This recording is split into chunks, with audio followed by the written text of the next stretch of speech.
Hey everyone, I'm Ryan Howitzer and you're on the Line of Fire. Now if you've been following the show from the beginning, you'll know that I haven't really reviewed anything that's been that bad. I mean, the most negative review I gave was Spider-Man, and even that wasn't horrible. However, that all changes today, because today we're looking at Green Lantern.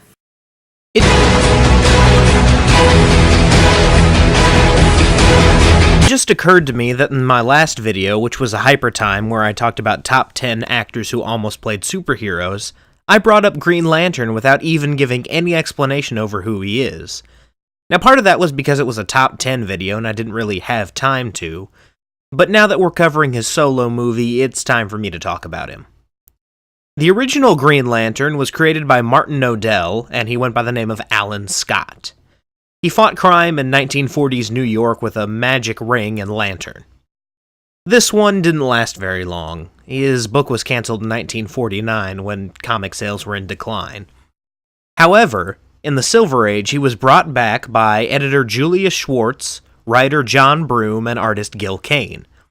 This was Hal Jordan. Hal Jordan is a test pilot for the Ferris Aircraft Company who discovers the body of Abin Sur, an alien and a member of the Green Lantern Corps.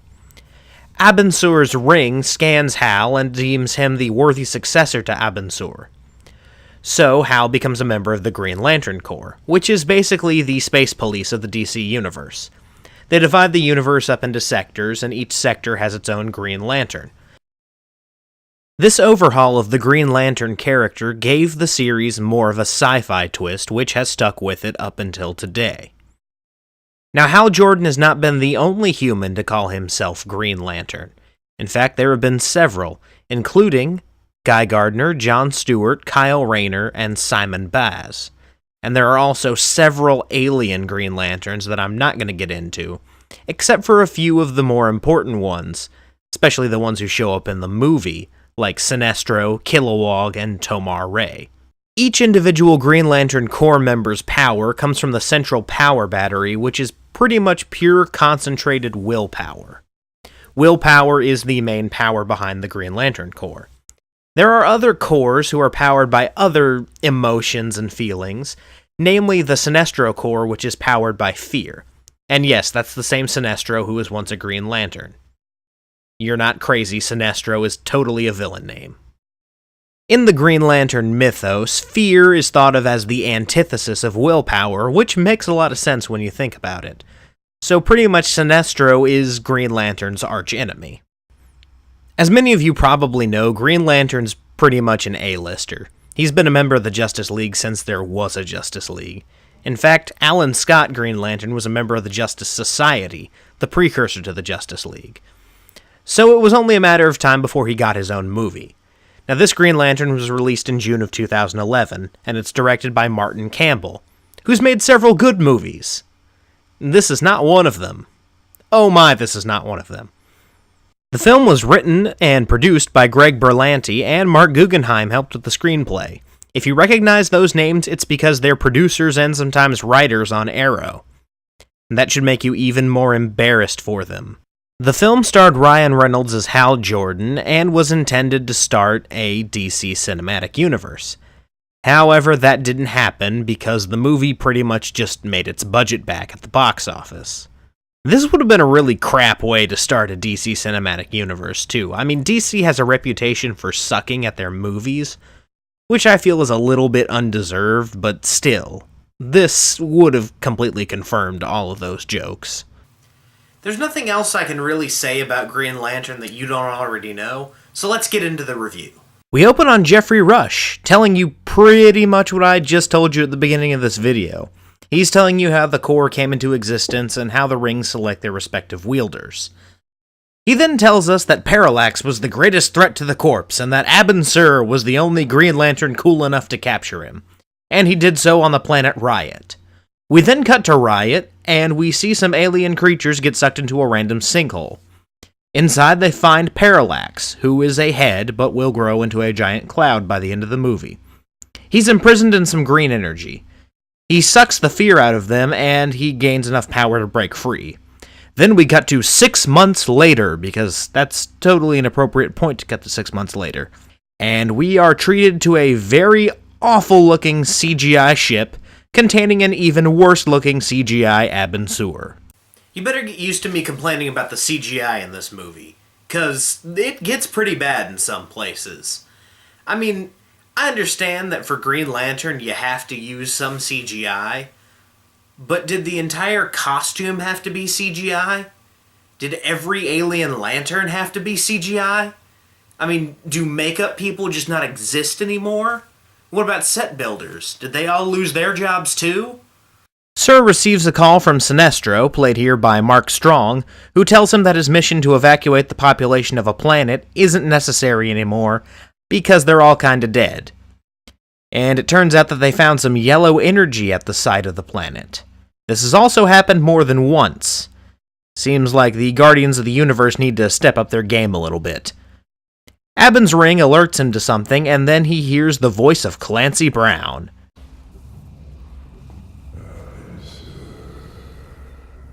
This is Parallax's voice. Clancy Brown's voice is very awesome.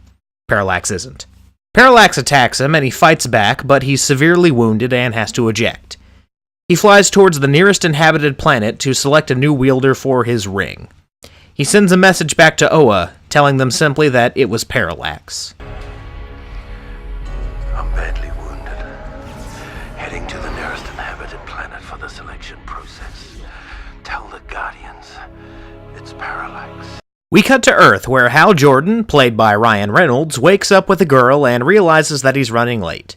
He does all the typical douchebag things, like leave his one-night stand in his apartment alone with no food or drink, and drive irresponsibly while trying to do something you shouldn't do while driving. We then cut to Ferris Air, where a senator shows some military guys a pilotless plane and says they'll be doing a demonstration with the plane going up against Ferris's two best pilots. Guess who one of them is? Hal arrives at the locker room and begins changing when he runs into Carol Ferris, played by Blake Lively. She will be the love interest for the film. She points out that he's late, and the two of them partake in the typical bad romantic banter of nag versus snark. There isn't anything you can do that they can't do better, faster, and without disappointing women everywhere. I think we both know that's not true. And I would have gone with Jensen. I'd have gone with Jensen too, but unfortunately he's busy, not being good enough. At least he shows up. Carol and Hal take to the skies as the demonstration begins, and this is some super cheap-looking CGI. I think the Green Lantern animated series had better CGI than this. It's like the entire budget went towards Ryan Reynolds' paycheck. Here we meet Tom. He's Hal Jordan's best friend, and he's also the token dorky comical sidekick. Carol is shot down because Hal uses her as a decoy. Hal then resorts to breaking the rules of engagement just to show that he's better than the Sabres. He flies up to a height that would cause both his plane and the Sabres to stall, and his plane goes into freefall. He's able to target both of the Sabres and take them down. As Hal is regaining control, he begins having flashbacks to his dad. But his dad's dead. Hal's having trouble getting control as he remembers, yes, in fact, his dad is dead. Nothing like realizing you have a tragic backstory in the middle of a training exercise. Hal finally is forced to eject, and he's chewed out by his superiors for being too reckless. He quits and has a conversation with Carol. The two of them have some romantic tension with some heavy air quotes, and I don't buy it for a second. Turns out Blake Lively isn't so. I know that your dad's been bucking for you to take over the merits company, of my but this is career taking things choices a little are bit not far, on the don't you think? table right You're a now. pilot, Carol. We cut to the side of Abin Sur's crash, where he tells his ring to choose a new wearer. The ring then goes out in the form of a green orb.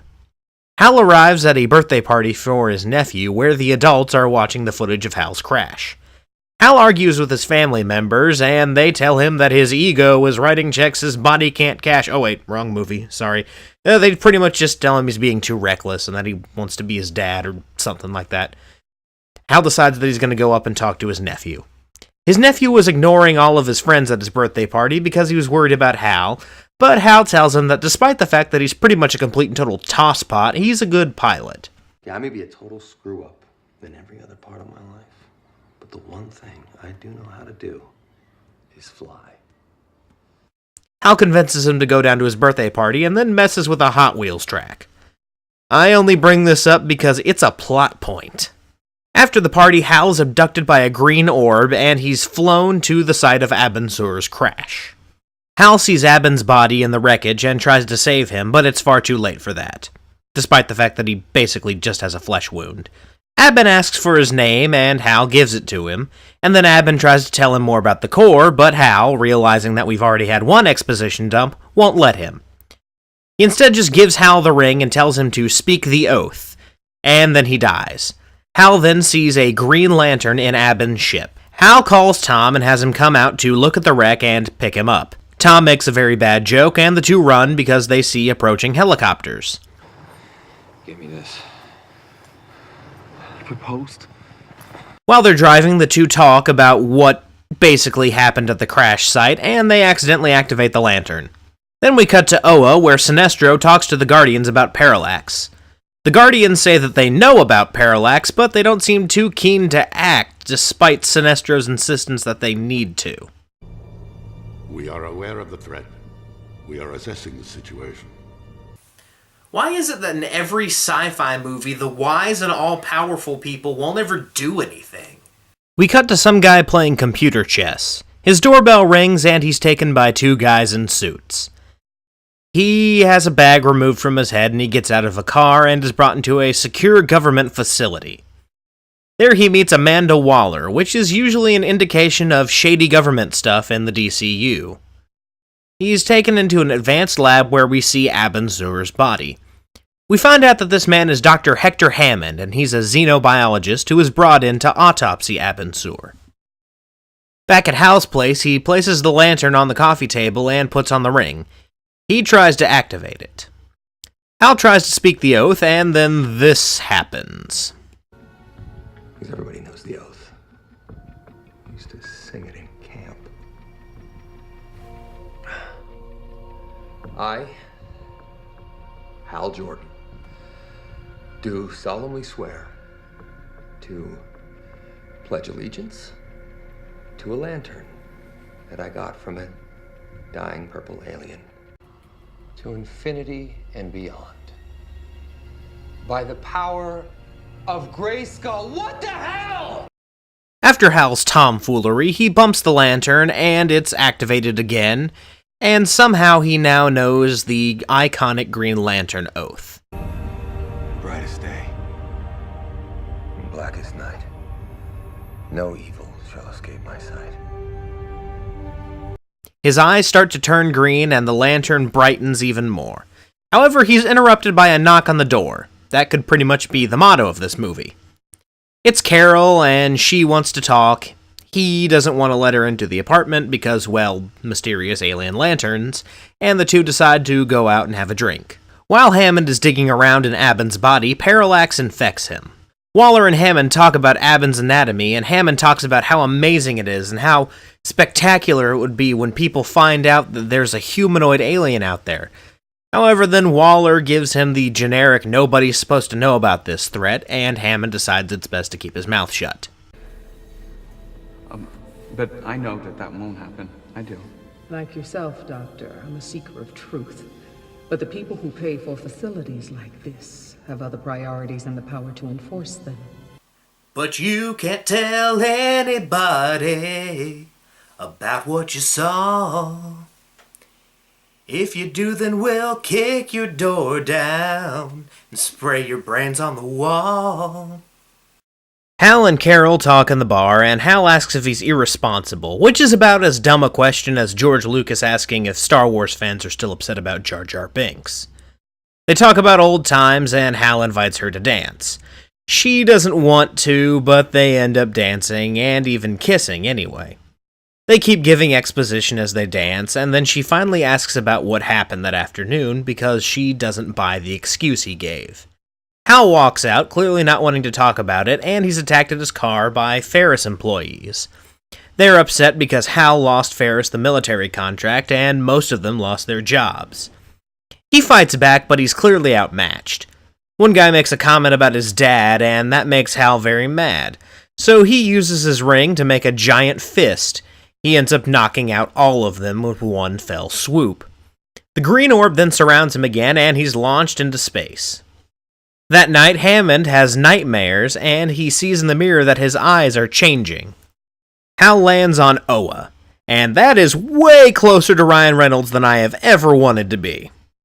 He wakes up by being electrocuted, and his ugly CGI suit forms around him. And that mask is the worst part of it. The suit is just horrible looking.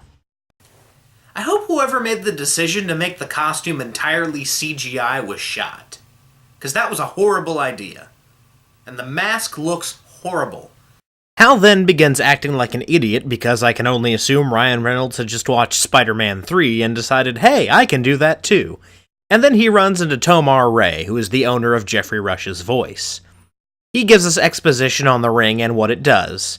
That's pretty much Tomar Ray's sole job in this movie. He shows Hal around Oa, and there is way too much CGI in this movie. Seriously, hire a set builder. Actually have sets. You know those things that movies were shot on back in the olden days? Yeah, build some of those. Tomar Ray finally just takes off in flight and tells Hal to fly. We then found out that Hal actually can fly. They just couldn't resist the fall fake-out, though. They fly around the bad CGI, and Tomar Ray shows him the power battery and explains the whole willpower thing. Again, I've already done this.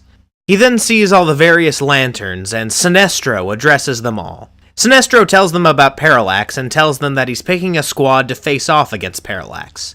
They all put their rings up because it looks good in the trailer. Okay, remember Men in Black?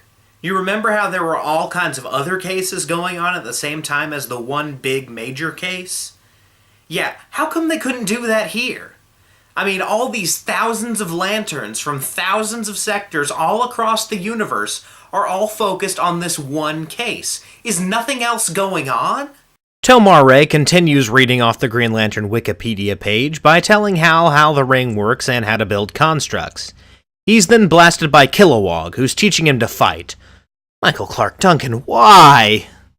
Kilowog puts him through the ringer, ha! And Hal eventually gets the upper hand. And then he meets Sinestro, who's a jerk to him. Hal constructs a sword and the two spar. Sinestro kicks his butt while simultaneously talking about how a Green Lantern is supposed to feel no fear. Basically, fear is the enemy of will, and wait a minute, I've already talked about this too. Anyway, Sinestro's just a jerk some more. Alright, this is going to be an extremely nerdy complaint. But his chain gun was firing actual bullets. You could see the bronze shell casings and the regular colored muzzle flare. Why wasn't any of that green? I mean, the bullets were supposed to be constructs too. You don't construct a chain gun out of the energy and then not the bullets, because then you'd have an empty chain gun. The bullets don't just materialize with the gun, they have to be constructed as well, so they'd have to be green. Are you still listening? Hal then says he quits, and Tomar Ray gives him the whole sage there are no mistakes talk. Hal just walks away anyway. In frustration, Hal returns to his apartment, and we transition back to Hammond, who's teaching a class at a college. He's being disturbed by something he's hearing. He then discovers that he's hearing a student's thoughts, and he launches the student in the air with his mind, because honestly, the guy was being a bit of a jerk. He dismisses class, and he takes a sample of his blood and examines it. He finds that his cells are being taken over by a yellow energy. He then gets a text from his dad. We find out that Hammond's dad is the senator from the beginning of the movie. He offers him a job working with the government, and he hears his dad's thoughts. His dad's not exactly the nicest person to him. He'll never get it. Just wasting his life away. And so Hammond leaves. We then cut to a squad of lanterns attacking Parallax. Nothing they do has any effect on him, and Parallax kills all the red shirt lanterns. We find out that Parallax feeds on fear and is coming after Oa. The Guardians reveal that they have experimented with using fear as a power source before, and that Parallax was once a Guardian who was overtaken by fear. He's grown larger, and he's taking revenge on Oa. Sinestro suggests that they need to start forging a yellow ring. This is some serious, heavy foreshadowing. We then cut to a Ferris party where Hal and Hammond talk. I guess they know each other. It turns out that Senator Hammond likes Hal better than his own son, and his son knows it. Hal and Carol talk some more. Carl Ferris, Carol's dad and the owner of Ferris Air, calls Carol up to congratulate her and Hal. Hammond approaches, and I guess everybody knows each other. This is like the Denver, North Carolina of movies. Hammond starts telling Carol about the alien, and his dad approaches to stop him. Hammond then walks away and hears his dad's thoughts some more. The senator gets into his helicopter and takes off, and then Hammond causes the helicopter to malfunction with his mind. Hal powers up and... oh my, this scene.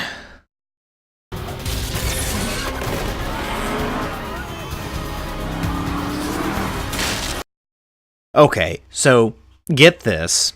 Based on what he did earlier in the movie, Hal decides to use his ring to build a Hot Wheels car and a track to prevent the helicopter from crashing and hurting people. There aren't words for this, people. I don't know how many of you out there are familiar with Chekhov's gun, so let me explain it real quick. The premise behind Chekhov's gun is basically this. If in Act 1 of your story there's a gun set on stage, then by Act 3 that gun has to go off. Basically, don't show anything unless you plan on using it. I don't think that applies to the stupid Hot Wheels track that Hal just kind of absent-mindedly played with. Now, he also does something to save Carol, and afterwards he flies away. We then cut to Hammond returning home, and he has a bit of a Jekyll and Hyde moment as Parallax begins to take over. Hal wakes up to a knock at the door. Take a shot. It's Tom, and he wants to talk about what happened. Tom demands to be shown what Hal can do. So Hal puts on the ring and he tries to power up, but somehow he can't. Then he charges the ring and is able to suit up. And the suit is just awful, okay? It's entirely CGI. It's like they couldn't afford to actually have a suit made. Hal decides to pay a visit to Carol in costume, and he once again acts stupid. At least she immediately recognizes him, though, and has this to say, which is pretty funny. Hal? Oh my god. Oh my god. Oh my god, Hal! How did you know it was me? What do you mean? I've known you my whole life. I've seen you naked. You don't think I would recognize you because I can't see your cheekbones? Alright, credit where credit's due. That was pretty hilarious. He explains the whole thing to Carol and does the annoying Ryan Reynolds thing where he snarks his way through a conversation. I've tried that a few times, and girls don't seem to like that. Hal tells her that he actually quit the Corps, and she tells him not to. He takes her home, and she talks about how she pities him because... reasons. Oh, and Hammond is following him. He is now taken on the form of your average internet troll. Hammond is visited by Waller. She touches him, and that gives him access to her memories. I love you. Bye, baby.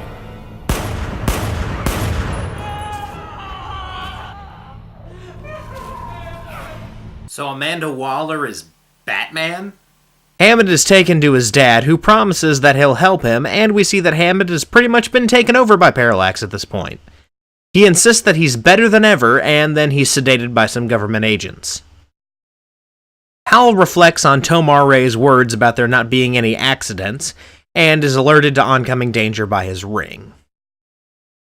Hammond wakes up in the lab and uses his psychic abilities to cause some mayhem.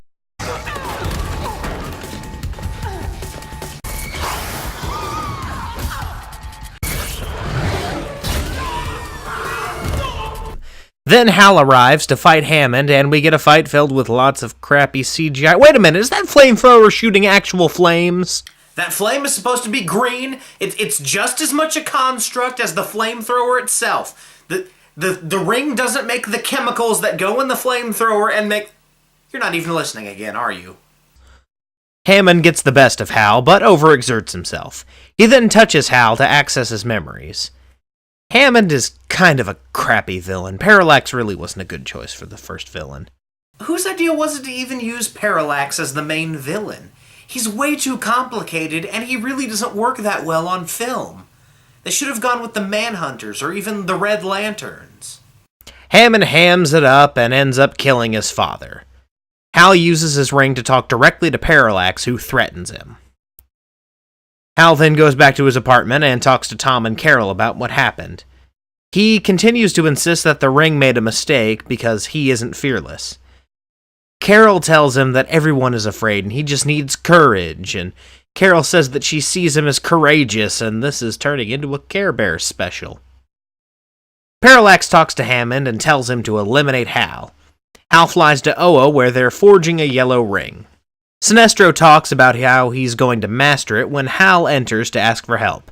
Hal gives one doozy of a cliched speech. You'd basically get this speech if you took all the humans are important speeches from Doctor Who and combined them with the cheesy motivational speeches from sports movies. The Guardians then say that they can't risk it, but Hal says the only thing they're risking is him. He then says that he'll die trying, as Sinestro tells him that he's going to die. Sinestro wishes him luck and finally acknowledges that Hal is in fact a Green Lantern. Hal returns to Earth and Parallax begins his invasion. He's basically been reduced to Galactus from Fantastic Four: Rise of the Silver Surfer. Is anyone else really glad that the trend of all the big cosmic villains being represented as clouds is over? Because that was extremely stupid. Hal finds Hammond at Ferris Air, where he's holding Carol hostage. We then find out that there's been a bit of a love triangle and whatever, I don't care, and you definitely don't care. Flimsy motivations, hero and villain parallels, blah blah blah, it's stupid. Hal offers his ring in exchange for Carol and says that she'll choose between him and Hammond now that Hal has given Hammond the ring. Hammond puts on the ring and feels its power. He then tries to double-cross Hal, but it turns out that Hal had actually double-crossed him. Parallax attacks and consumes Hammond entirely. Hal runs for his ring, but Parallax gets him. He begins consuming Hal, but Carol is able to activate the missiles on one of the sabers in the hangar and blasts Parallax. This doesn't actually hurt Parallax very much, but it does enable Hal to get away. Carol tosses the ring to Hal and he powers up. Parallax begins to cover the city, which I believe is Coast City, and Hal draws parallels back to the beginning of the movie as he takes off to fight Parallax. Parallax begins consuming people, but Hal steps in using a tanker truck and a constructed anti-aircraft gun. Hal then recites the oath while Parallax taunts him, and this would be a really cool scene if Parallax and Hal didn't look so silly in their stupid CGI-ness. We're afraid. Beware my power. Green Lantern's life. Hal literally flies through Parallax, and the two take the fight up into space. Hal flies them through an asteroid belt and towards the sun, calling back to his training with Kilowog. He uses two constructed jets to keep him from falling into the sun's gravitational pull, but he eventually lets them go to use a giant fist to knock Parallax into the sun. Both of them fall, and Parallax is burnt up in the sun, but Hal is rescued by Sinestro, Tomar Ray, and Kilowog. Oh look, those lanterns actually got to do something. Back on Oa, Sinestro honors Hal in front of the Corps, and gives the typical military commander speech. They all raise their rings again because it looked cool for the trailer, and apparently Oa is located in New Jersey. Hal and Carol talk to each other, and they share a moment complete with the stomach-churning kiss noise. Hal flies away, and the movie ends with Jeffrey Rush's narration again. Or does it? We actually end with Sinestro putting on the yellow ring like we all knew he would have to do eventually, setting up a sequel that will never happen because this movie bombed. So that was Green Lantern. How was it? Well, it's really hard to watch people this talented fail this badly. I think I've made it abundantly clear that I don't like this movie. I think my main reason why is they just play everything off as way too lighthearted. Now, there's nothing wrong with having a lighthearted superhero movie every once in a while, but you have to take your source material seriously if you want to make a good adaptation. You can have fun with it, but you have to respect it, and I don't think that this actually respects the Green Lantern mythos. If I had to pay this movie one compliment, it's that not all the performances are bad.